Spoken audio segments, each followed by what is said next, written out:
যারা চা খেতে পছন্দ করেন তাদের জন্য সকাল বা বিকেল বা স্পেশাল কোনো সময়ের প্রয়োজন হয় না। আজকের রেসিপি চা লাভারদের জন্য। বানিয়ে দেখাচ্ছি গুঁড়া দুধের পারফেক্ট 1 কাপ চা। যেই কাপে চা সার্ভ করব সেই কাপ দিয়ে মেপে আমি 2.5 কাপ পানি নিয়ে নিয়েছি। 2 কাপ চায়ের জন্য 2.5 কাপ পানি নিয়েছি।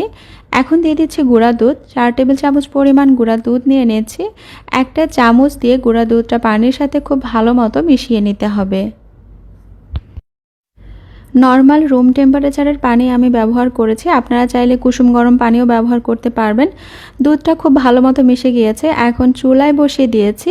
চুলার আঁচটা হাই রেখে বলক উঠিয়ে নিচ্ছি। এইভাবে 2টা বলক উঠে যাওয়ার পরে অ্যাড করে দিচ্ছি চা পাতা। 2 কাপ পরিমাণ চায়ের জন্য আমি 2 টেবিল চামচ পরিমাণ চা পাতা ব্যবহার করেছি। তবে আপনারা যদি চাটা খুব হালকা পছন্দ করেন সেক্ষেত্রে চা পাতার পরিমাণটা কমিয়ে দিতে পারেন। আমি 2 টেবিল চামচ পরিমাণ ব্যবহার করেছি, এতে কিন্তু চাটা বেশ স্ট্রং হবে। আমার কাছে এইরকম কড়া চা খেতে ভালো লাগে, এই জন্য আমি চা পাতার পরিমাণটা বাড়িয়ে দিয়েছি। চায়ে খুব সুন্দর মতো বলক উঠে গিয়েছে। একটা চামচ দিয়ে নেড়ে দিচ্ছি চারপাশে। আর চায়ের কিন্তু খুব সুন্দর একটা কালারও এসেছে। অবশ্যই চেষ্টা করবেন চা পাতা খুব ভালো মানের ব্যবহার করতে, এতে করে চায়ের টেস্টটা ভালো আসে আর কালারটাও খুব সুন্দর আসে।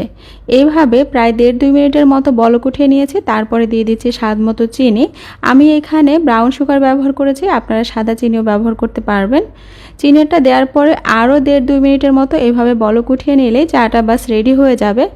চাটা ঢালার আগে এইদিকে আমি চা খাওয়ার জন্য বিস্কিট রেডি করে নিচ্ছি। চায়ের সাথে কিন্তু বিস্কিট চুবিয়ে খেতে অনেকেই পছন্দ করেন, আর এভাবে খেতে কিন্তু ভালোও লাগে। তবে আপনি পছন্দ মতো যে কোনোভাবে এই চাটা সকালের বা বিকেলের নাস্তার সাথে সার্ভ করতে পারেন। এখন আমি চাটা ঢেলে নিচ্ছি। একটা ছাঁকনি দিয়ে উপর থেকে চাটা ঢাললে চায়ের মধ্যে খুব সুন্দর একটা বাবল ক্রিয়েট হবে, এতে করে চাটা দেখতে ভালো লাগবে। এই তো বাস রেডি হয়ে গেল গরম গরম 1 কাপ চা গুঁড়া দুধ দিয়ে বানানো।